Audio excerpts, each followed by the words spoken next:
Eu quero saudar a todos os nossos irmãos, aqueles que nos veem através dos canais abertos de televisão. Em todo o Brasil, nós temos os nossos programas que são passados através de canais abertos. Se você aí na sua região não sabe qual o canal, aí na televisão, no seu televisor, vai aparecer uma relação de canais e você pode conferir. Certamente há um canal aí disponível na sua região, mas nós também temos a opção de assistirmos os nossos programas através da Sky. O canal 87 e o canal 587 estão à nossa disposição. Ou, se você preferir, às vezes você quer ouvir o programa em outro horário, que você esteja com condição, você também pode acessar os nossos programas através das plataformas do YouTube, do canal da TV Manaim. Irmãos nossos, como nós temos dito aqui, irmãos nossos da Igreja Cristã Maranata, servos, irmãos nossos também de outras igrejas, sempre nos encontram, comentam os nossos programas, são sempre bem-vindos, são irmãos nossos e nós estamos sempre à disposição, a todos a paz do Senhor. Novamente aqui juntamente com o pastor Alexandre. Pastor Alexandre, a paz do Senhor. Paz do Senhor. Nós vamos, nesse programa de hoje, abordar um tema muito discutido nos meios pentecostais, a gente já viu muito isso. O que a palavra ensina sobre isso? O que nós podemos falar sobre isso? Há diferença entre dom de profecia e profeta? O que a palavra ensina? Há uma diferença sobre isso? O que o dom de profecia aborda? E o que o profeta aborda? Nós vamos entrar nesse tema e discutir um pouquinho sobre esse assunto, mostrando a palavra, mostrando aquilo que Paulo ensina através da palavra. Vamos começar aqui com o pastor Alexandre. Pastor Alexandre, vamos entrar nesse tema que é muito importante, muitos irmãos têm dúvidas sobre isso. Vamos lá. Quando se fala de profecia como dom espiritual, é aquilo que está relacionado lá em Coríntios sobre os dons, os 9 dons espirituais. Quando se fala a palavra, se refere a ministério, ela fala sobre aquilo que Deus comissiona o homem dentro daquilo que é o propósito dele e o chamado. Um é chamado para apóstolo, para profeta, para evangelista, para pastor, para doutrinador, aquilo que Deus chama o homem, comissiona e capacita o homem para aquela função. Então, quer dizer, aí você tem a profecia como dom espiritual e tem o profeta como ministério. Nós vemos que no Velho Testamento, aquilo que nós sempre dissemos, você diz nos programas, aquilo que nós falamos de dom espiritual no Novo Testamento é aquilo que nós recebemos daquilo que é do Velho Testamento para nós. E nós vemos como a palavra fala os profetas, nós temos a relação dos profetas, os livros proféticos, e nós vemos quando o Senhor chama Ezequiel, quando ele chama Jeremias, eu te coloquei como profeta, ou seja, você teve um chamado para ser profeta. E a vida dele foi o quê? Foi uma vida de profeta.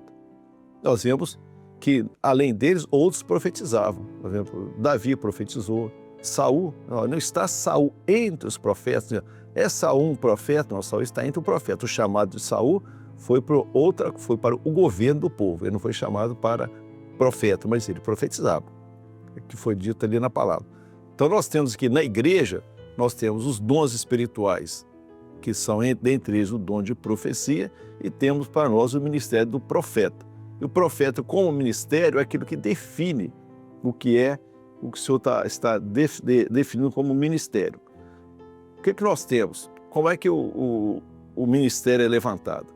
Ele vem pelos dons espirituais. Então, a igreja tem os dons? Tem. É fundamental que a igreja tenha os dons para que identifique no rebanho aquele que eventualmente será levantado para o ministério.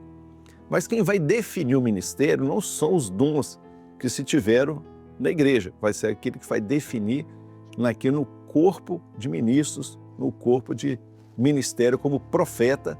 Por isso que aponta, né? É o que aponta, por isso que a palavra diz, quando não despreze o dom que há em ti, que foi te dado por profecia. Aí veio... Aí já veio como ministério. Porque aí não despreze o dom que há em ti. Qual foi por profecia com a imposição de mãos do presbitério. Então você está falando de uma operação do Espírito Santo dentro dos ministérios.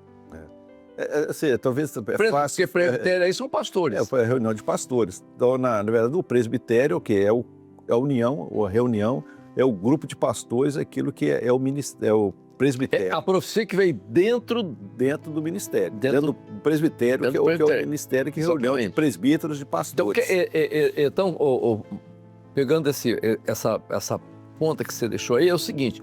Então, quem define o ministério, o momento do ministério, se está na hora, se não está e tal, quem aponta para o tempo certo não é o dom dentro da igreja, não é a igreja, são os ministérios. Os ministérios, que é o profeta, que é o ministério de profeta, exatamente. Que está no ministério de Jesus, que é que é o profeta. Exatamente. Não é a profecia, é o profeta, para ser mais bem definido. Então, você vai ver como pegar a mão, né? Quer dizer, nós temos que os ministérios, o ministério é de Jesus o ministério de Jesus, e no ministério de Jesus tem o profeta, que esse profeta é aquilo que se define, você falou muito bem, dentro do grupo de pastores. Então, o ministério vai dizer, os dons que vieram foram confirmados, são do Senhor, então, quer dizer, ele vai receber a imposição de mão do presbitério, do ministério que está ali, vai receber a imposição de mãos, e ali ele vai ser investido daquela autoridade dada pelo Espírito Santo,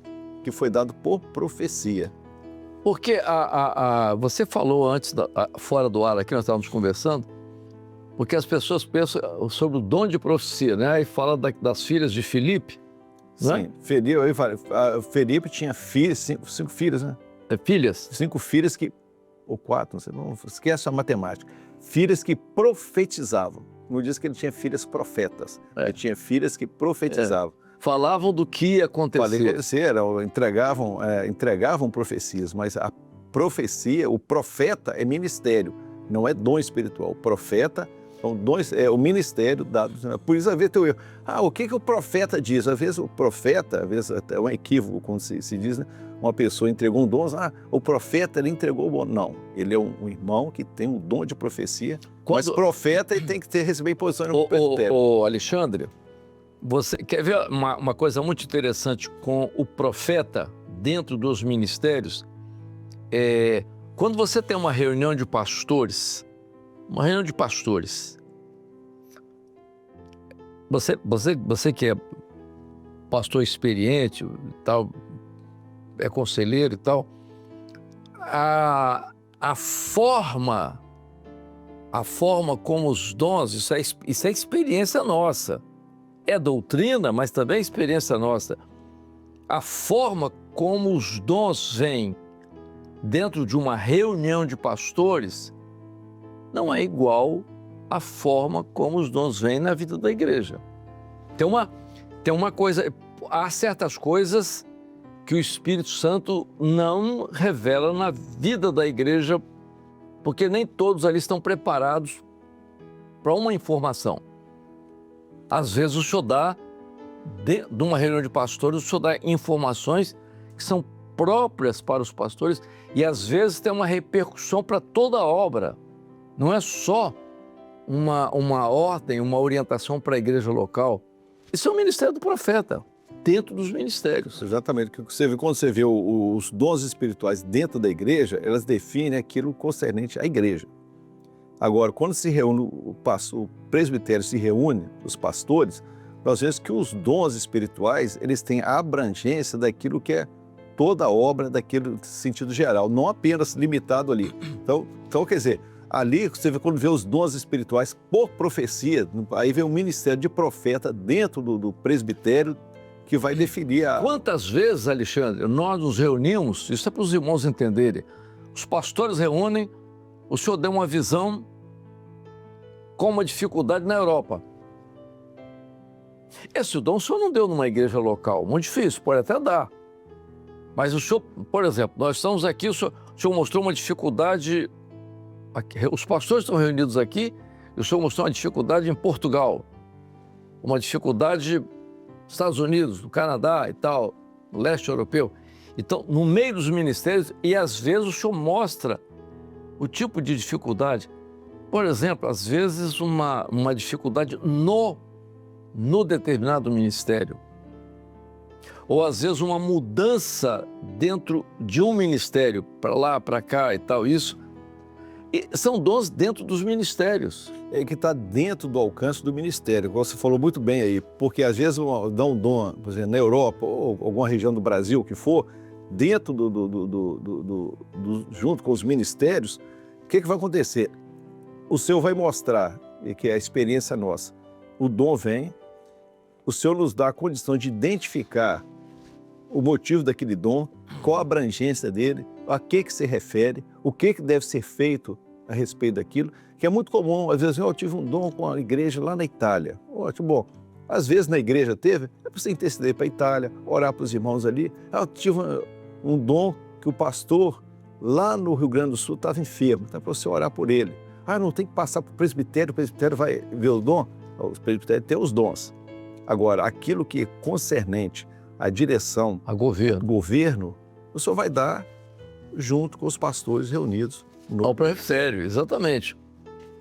Isso é muito importante, porque há uma abrangência, quer dizer, aí que você está falando, né?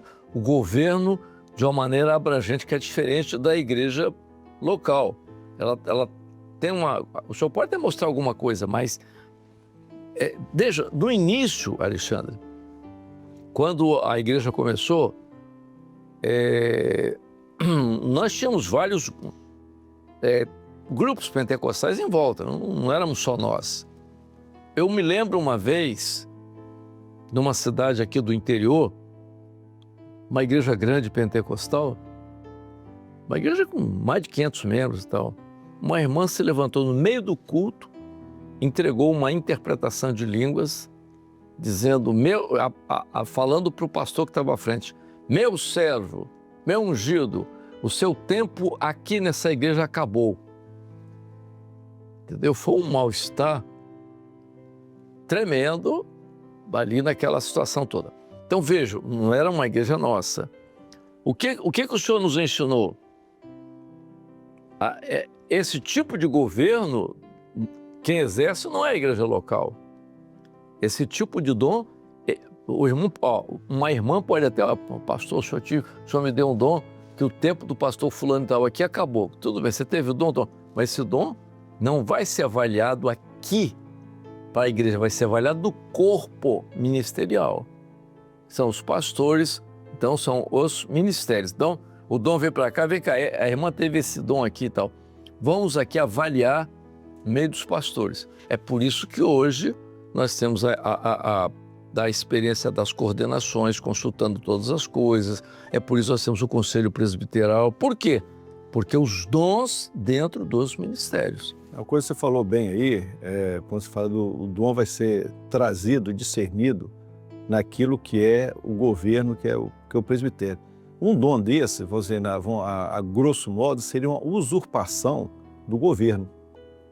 O dom é do Senhor, a pessoa é uma serva de Deus, teve aquele dom que o tempo, mas no momento que ela transmite esse dom publicamente, dá publicidade ao dom, ela está usurpando o governo do pastor.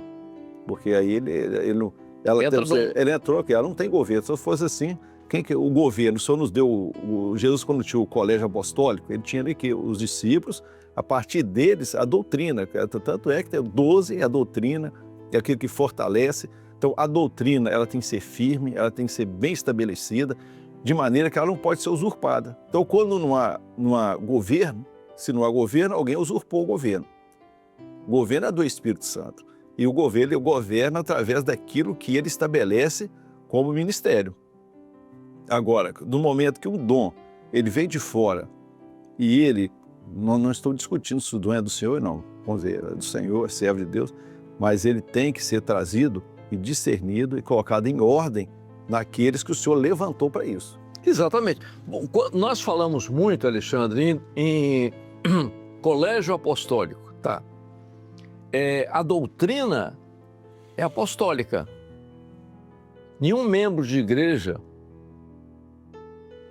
na igreja primitiva, nenhum membro escreveu parte da doutrina. A doutrina veio dentro dos ministérios. Com toda a simplicidade de Pedro, Pedro teve participação. Paulo, uma participação maior, outros servos e tal. Então veio tudo ali, mas tudo dentro dos ministérios. E uma coisa para dar um complemento disso aí é o Concílio de Jerusalém, no capítulo 15 de Atos. Entendeu? A decisão, porque havia uma decisão a ser tomada. A igreja de Jerusalém pensava de um jeito, havia um desvio doutrinário dentro da igreja de Jerusalém que não era compatível com aquilo que a igreja de Antioquia estava vivendo, com Paulo, Silas, Barnabé e outros mais. Então, o que aconteceu? Eles se reuniram como presbitério. E onde foi a decisão? Dentro dos ministérios. Tá? As igrejas existiam, Jerusalém estava lá, Antioquia estava lá, mas dentro dos ministérios. Isso é muito claro na igreja, no Novo Testamento. Na verdade, nós não precisamos inovar em nada. Nem devemos, né? Claro. Inovação não é o caso. Nós temos que seguir aquilo que é doutrinário. E onde está a fonte da doutrina? Na Bíblia, a palavra de Deus. Então, aquilo que dissemos, que falamos, que estamos reproduzindo, é exatamente aquilo que está na palavra e de acordo com a palavra. Ou seja, você tem o governo, que é no corpo, por isso que os dons espirituais no corpo, temos o ministério, aí nós vemos o colégio dos ministros, ou seja, o presbitério, quando se fala, tanto é que uma das expressões que é usada, que ao presbitério reunido, né, isso que se fala, o Senhor revelou, fulano seria levantado ao ministério da palavra, ou seja, ao presbitério reunido. Então a revelação veio no presbitério, ou seja, né, a revelação ela não chegou no presbitério, ou seja, é claro que para que se avaliasse a avaliação, houve corpo, veio desde a igreja, os dons vieram desde a igreja. Mas ao presbitério reunido, aí que o profeta apontou. Exatamente, esse eu tenho como ministro da minha obra. O profeta apontou. Então, exatamente. Nós estamos falando isso para os irmãos, porque sempre há aqueles irmãos que fazem aquela diferença. Quem é profeta, quem não é profeta. Aí fala das irmãs e tal. A irmã que é profeta. Não, a irmã não é profeta, a irmã tem dom de profecia. É uma coisa e Deus usa... E não desmerece nada, não. Claro, não desvaloriza nada, mas é bom que se... Sabe por quê, Alexandre? Até porque, vamos abrir um parênteses aqui, que Paulo diz assim, as mulheres estejam caladas. Na igreja. Se tiver dúvida, pergunta aos seus maridos. Aí alguém pode dizer assim, mas vocês são... misóginos? Misóginos. As pessoas estão muito... Tá em moda. Não é isso. O que a doutrina está falando é que o governo foi dado aos varões. Não é por questão de que o homem é superior. Nada, é o governo do Senhor, uma decisão, é corpo. No corpo, as partes do corpo têm funções diferentes. A mulher, na vida da igreja, tem uma função, tem excelente. As mulheres são usadíssimas, são importantes no trabalho. Se nós não tivéssemos as irmãs no trabalho das crianças, no trabalho com os adolescentes, não tivéssemos as irmãs no trabalho com as próprias irmãs e tal. Então, elas têm a participação delas, os homens têm as participações. Eu acho que o Espírito Santo foi sábio em tudo isso, não é? Eu acho que quando entra a razão, e é um parênteses que nós estamos falando no assunto que nós estamos tratando aqui. Quando entra a razão no aspecto da doutrina bíblica, complica tudo, né? É igual você tem no coral, você tem o contralto, você tem o tenor, tem a voz feminina, masculina, aí você vai querer que a mulher faça o baixo, que não vai ter jeito. Você não consegue, ela não tem. Ela não tem condição de fazer o baixo, né? E tal, tem que ser. Mas isso é muito importante. A Bíblia, ela é maravilhosa por ser perfeita nisso. Ela coloca... E o grande problema que as pessoas tiveram com a Bíblia quando interpretaram a Bíblia do seu modo, né? O que é racional foge da fé. Então, o que não é fé é por fé, é pecado. Exatamente. Quer dizer, você pensa de um jeito e a Bíblia pensa de outro, né? Porque tudo que está colocado ali tem um significado, tem um sentido, tem um objetivo na vida da igreja. Pois bem, irmãos, então, os irmãos entenderam por que nós falamos de dom de profecia e ministério de profeta, por que há essa diferença, por que nós enfatizamos isso, para que os irmãos não tenham mais dúvida sobre isso. Profeta, irmão que tem dom de profecia, profeta, não é? Então, qual a diferença? Então, o profeta é o dom espiritual dentro dos ministérios, que é completamente diferente dentro do seu exercício prático. Nós estamos encerrando aqui, mas eu queria deixar, porque às vezes eu esqueço, o Alexandre é mais novo, às vezes ele guarda mais que isso. Nos próximos programas, ainda concluindo essa parte de dons espirituais, nós queríamos concluir falando 2 dons que nós queremos falar nos próximos programas, a importância desses 2 dons na vida da igreja, mas como que eles devem ser. Nós já falamos alguma coisa sobre isso, o pastor Alexandre já falou, mas nós vamos voltar a tocar nesse assunto. Qual a importância dos dons de curar e das maravilhas na vida da igreja? O pastor Alexandre fez uma observação muito importante num dos programas anteriores, dizendo que o dom espiritual, e isso chama atenção, nós vamos chamar atenção para esses 2 dons nos nossos próximos programas. Os dons, o pastor Alexandre disse que o dom espiritual tem 2 linhas dentro da igreja. O primeiro, ele edifica a igreja, e o segundo, ele engrandece o nome de Jesus. Então nós vamos abordar dentro dessa linha esses 2 dons nos nossos próximos programas e a importância desses 2 dons na vida e a experiência nossa na vida da igreja nos nossos próximos programas. Pastor Alexandre, Pai do Senhor. Pai do Senhor, Amadeu, Pai do Senhor a todos. Pai do Senhor a todos. Até o nosso próximo programa.